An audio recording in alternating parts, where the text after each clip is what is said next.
अभी सोचा है कि एक अच्छा खासा फलता फूलता कारोबार जो कल तक आसमान छू रहा था, वो आज अचानक बंद क्यों हो जाता है? चलिए, आज इसी गुत्थी को सुलझाने की कोशिश करते हैं और इसके पीछे की वजह को समझते हैं। ये एक ऐसा सवाल है जो हम में से कई लोगों ने अपनी आंखों से देखा होगा या शायद महसूस भी किया होगा। कोई बढ़िया चलती हुई दुकान, एक सफल इन्वेस्टमेंट या एक बड़ी कंपनी, और फिर अचानक सब कुछ ठप। पर सवाल वही है, आखिर ऐसा होता क्यों है? देखिए, ज्यादातर मामलों में इस अचानक नाकामी के पीछे एक ही मुख्य वजह होती है। बाजार में आया कोई अचानक बदलाव। ये एक ऐसी ताकत है जो सच में सबसे मजबूत योजनाओं को भी हिलाकर रख देती है। तो ये अचानक बाजार में बदलाव है क्या भला? आसान भाषा में कहें तो इसे हमारी इस कहानी का विलन समझ लीजिए। ये तब होता है जब मार्केट के हालात इतनी तेजी से बदलते हैं कि पुरानी सारी रणनीतियां, सारी प्लानिंग सब धरी की धरी रह जाती हैं। और यही यही विफलता का सबसे बड़ा कारण बनता है। तो सवाल ये उठता है कि इस खतरनाक अस्थिरता को हवा कौन देता है? मतलब इसके असली ट्रिगर क्या हैं? स्रोत सामग्री के हिसाब से देखें तो इसके 3 मेन कारण हैं। चलिए एक एक करके इन्हें समझते हैं। पहला और सबसे आम ट्रिगर है डिमांड और सप्लाई में अचानक से आया बदलाव।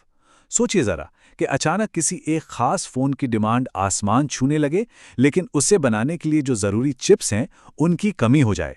बस ये जो असंतुलन है, ये पूरे बाजार को हिला देता है। कंपनियों के लिए ये तय करना लगभग नामुमकिन हो जाता है कि कितना सामान बनाएं और उसकी कीमत क्या रखें।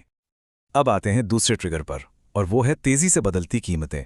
सोच कर देखिए, अगर कच्चा माल आज एक दाम पर मिल रहा है और कल उसका दाम दुगना हो जाए, तो कोई भी बिजनेस भविष्य के लिए सही बजट या इन्वेस्टमेंट की प्लानिंग कैसे कर सकता है? ये जो अनिश्चितता है ना, यही बिजनेस के भरोसे की कमर तोड़ देती है। और तीसरा ट्रिगर है सरकार की नीतियां।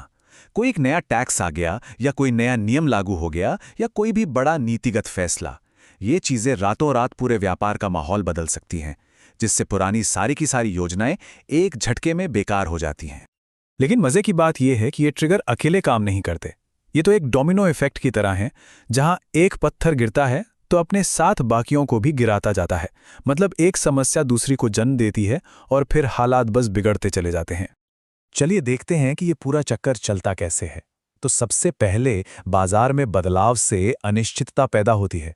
अब जब माहौल अनिश्चित हो तो दूसरा कदम होता है निवेशकों के विश्वास में कमी। जब भरोसा ही नहीं रहता तो फिर वे अपने पैसे और समय जैसे जरूरी संसाधनों का गलत इस्तेमाल करने लगते हैं। और इन सब का आखिरी नतीजा ये होता है कि वो कंपनी या बिजनेस अपने तय किए हुए लक्ष्यों तक कभी पहुंच ही नहीं पाता। तो इन सभी बातों को अगर हम जोड़कर देखें तो इस असफलता का असली सार क्या निकलता है? इस पूरी प्रक्रिया का जो निचोड़ है वो एक बहुत ही सीधी और मजबूत बात में छिपा है। ये एक लाइन इस पूरी समस्या की जड़ बता देती है। असल खेल है स्थिरता और पूर्वानुमान की कमी का। मतलब जब कोई ये अंदाजा ही नहीं लगा सकता कि कल क्या होने वाला है, तो फिर कामयाबी की नींव रखना लगभग नामुमकिन हो जाता है। यही है असफलता की असली वजह। तो ये पूरा विश्लेषण हमें एक बहुत ही जरूरी सवाल पे लाकर खड़ा कर देता है। अगर हमें ये पता है कि कामयाबी के लिए स्थिरता सबसे जरूरी है, तो फिर इस हमेशा बदलती और अनिश्चित दुनिया में कोई इसके लिए खुद को तैयार कैसे करे? इस पर सोचना तो बनता है।